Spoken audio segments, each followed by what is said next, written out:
You don't have to be a Hocus Pocus movie fan to know this is one fun Halloween accessory to have on your shelf. It is a DIY version of the movie prop though, a so-called witch's spellbook, bound in leather, complete with scars, snakes, even an eyeball. Celeste Whitney is sharing her instructions for how to make one today on Studio 5. I am dying. The detail on this is amazing. It looks real deal. It's so exciting. We like pet it at our house. It's like it's like a pet creature. Yeah. It's a creature. This is a highly recognizable project, and you love a good Hocus Pocus theme. Yes, I do, because it's one of the few staple movies that are like family friendly. Yeah. From the past couple decades. In fact, you took it on. You took the theme on with some girlfriends a couple years ago. Oh, I did. And I can never forget this photo. Can we pull it up, please? The Sanderson sisters, as recreated by Celeste, Becky, and Eric. Look at you. Look at you. I had to beg myself not to show up today in that outfit. Oh my gosh, I wish you would have. You guys nailed it. You nailed it. Tell us the defining features of this book.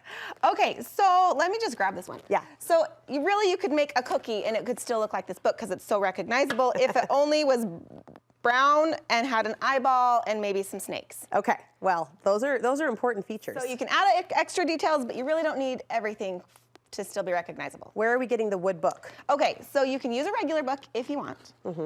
But I discovered these wood books and I love them because they're sturdy and they're really porous, so everything sticks good. Right. I found this from Michael's. Okay. I think probably everywhere else has them too. Okay. You'll notice there's some hinges in the front. Yeah. So I flipped it over so that's the back. Yeah. And then I created it on the back. And you say the investment on this project is like 10 to 20 bucks. Oh yeah. So if you use a book from the DI, then that's $1. You know what I mean? Sure. You can take it down. And most of it, all of the details are like hot glue.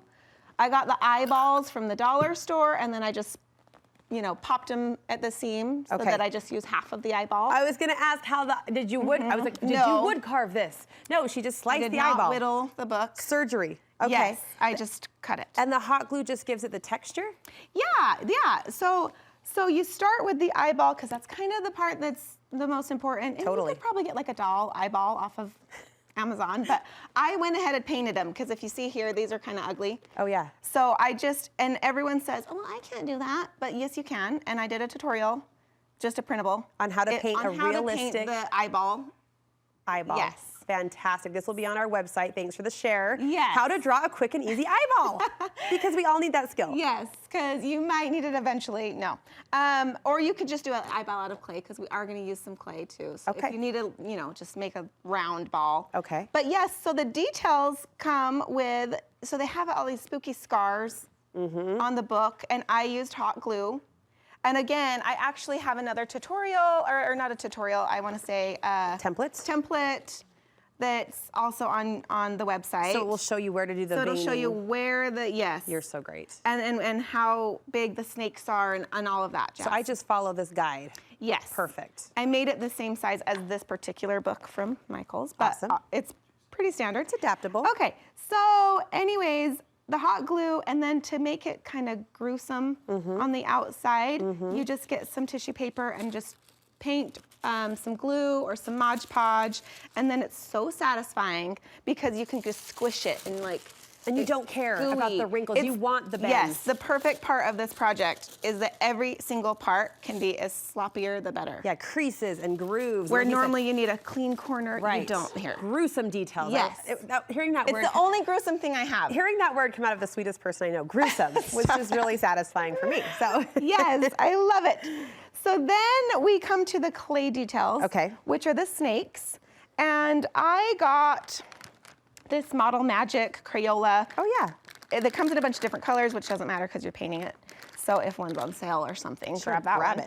But it's nice. It feels really like cloudy, almost like you're playing with a marshmallow. Okay. Anyways, just break out your kindergarten skills to make the snakes. I was really good at this, the mud snakes. Yeah, like my kids were like, can I try? And they did it just as good as I did. You're like, you sure can. How did you make the head though? So the head, I think, after studying all the snakes online and getting super grossed out with every one of them, I think that they are basically a diamond, the head. Do you see how that kind of just already looks like a snake head? Pinch the top and the bottom. Just pinch the top and the bottom, and then you can even just kind of sculpt it a little bit and then just poke some eyes in and then it'll look like a snake. It'll take the shape. It doesn't need to be perfect. How long does it take for the Model Magic to set up?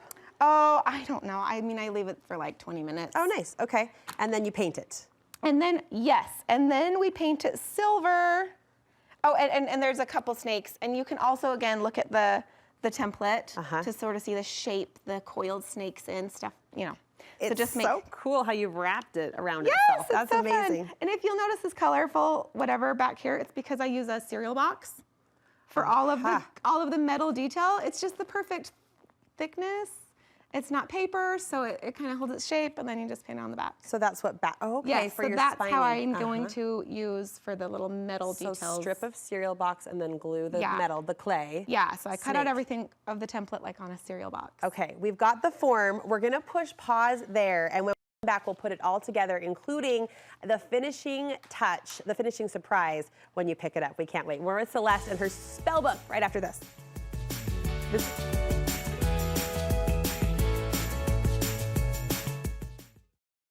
So we're adding a bit of humor to Halloween, creating a version of the spellbook in the Hocus Pocus movies. Celeste Whitney is with me to add the finishing touch, including a surprise we're going to tuck inside. So far, we glued it up, kind of mucked it up with some tissue paper. We've got the clay-made snake that we've painted, the eyeball cut in half. Celeste has a great printable showing you how to draw that. Quick trick on the eyelid, right? Okay, yes, I figured that creating eyelids is not something that people normally do. Right? So I figured this is so small and hot glue is clear that I'm just going to draw it for you. Sure. Okay, I used hot glue because it's the perfect texture and you can just draw with it. You just find the little corners of your eye, draw an eyelid, and it's okay to touch the green part. Okay. Because if you just look in the mirror, you'll see that's how it is. And that's what you do with the glue Yes, gun. with the glue gun, Okay. I just do a little line, then I do an underline, and that one's okay to go a little under the colored part. Okay. And then just sort of fill it in so that you don't see where it, you know, meets the book. And then another big one up here for good measure and a couple more underneath. That's important because you want the eyeball to look like it's part of the book. Yes, Yeah. if you just glue the eyeball to the book, you're gonna be like, something is super off. Yeah, I can't put my finger on it, but something is off. Okay, and then we paint it? And then we paint the book brown, and I get like a basic brown, and then, you know, add some black, add some white to another little bit so that it's like 3 different colors of brown. And are you sponging? Just muck it all up. Well, you can use a paintbrush. Okay. Do it all, don't let one layer dry, just do it all at the same time. Blend the wet colors. Yes, but here's a little pro tip is I generally find all of the browns just at the store are too happy, vibrant, have too much red, you know, kind of maroonish to them. And the way to dingy that up is to add a little bit of green. Okay. Because we want it muddy. Yeah, we want it muddy. All right, 1 minute left. You tuck some surprises inside. The snakes go silver. The book is brown. That the snakes are kind of bright silver. And again, this book is like hundreds of years old. Yes. So it kind of doesn't look right unless you kind of antique it. Okay. Which just means add some black to some water, get a paper towel, and when you add the watery black all over, it's going to seep into all the little pores and all the little nooks and crannies. So good. You can take it off where you want. What are you tucking inside? So then it wouldn't be a spell book without at least one spell. Look how cute. Isn't that so fun? Celeste, you're amazing. The detail. Printable for the spell book, printable on how to draw the eyes. She's made it so easy for all of us to create this party piece in our own home. You'll find the instructions at studio5.ksl.com. Thank you so much. Thank you. You're so brilliant. Your brain is the best. So fun to be Such here. a happy Halloween piece for your home.